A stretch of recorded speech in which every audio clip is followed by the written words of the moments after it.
Also Prozess-FMEA. Erste Regel, es sollte ein Prozess sein, der Wert schafft.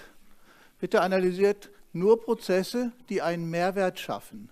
Ein Mehrwert in unserer industriellen Fertigung ist, das Ergebnis dieses Prozesses sind Veränderungen an dem Objekt. Auch hier würde ich anfangen mit einem Parameterdiagramm, aber jetzt sind wir im Prozess. Mein Lieblingsbeispiel ist Kaffee kochen. Was geht rein und was kommt raus? Das, was reingeht im Prozess, bitte nach den 4 M's kategorisieren. Ich brauche einen Operator, der das tut. Ich brauche Wasser. Ich brauche elektrische Energie. Ich brauche eine Kaffeemaschine. Was kommt raus? Hoffentlich ein Getränk, Kaffee. Was ist das Drama der Menschheit? Wir haben immer unintended output.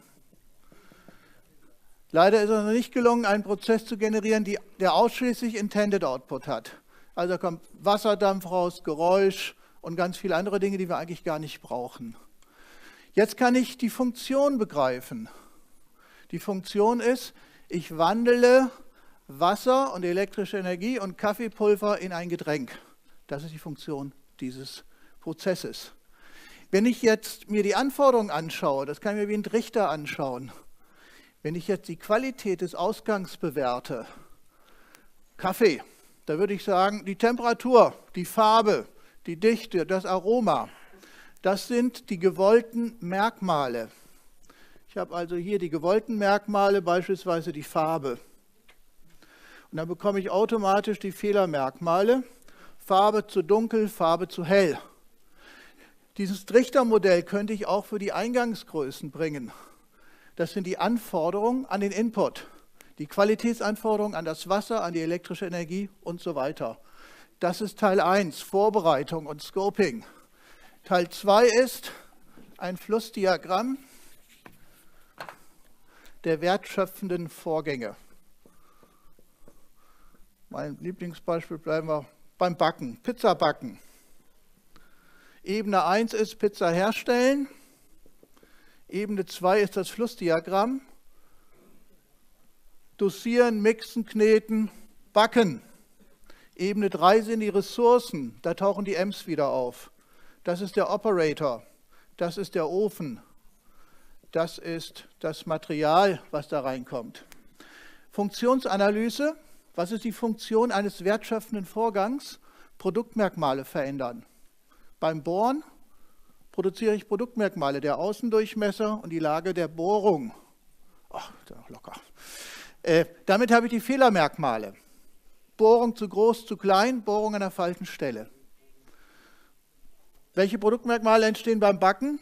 Die Schorhärte, die Farbe, der Wassergehalt der Pizza. Was sind die Fehlermerkmale? Farbe zu dunkel, Farbe zu hell, Schorhärte zu hoch, Schorhärte zu niedrig. Wir können das Parameterdiagramm sehr, sehr gut verknüpfen mit dieser Systemstruktur. Was ist jetzt entscheidend?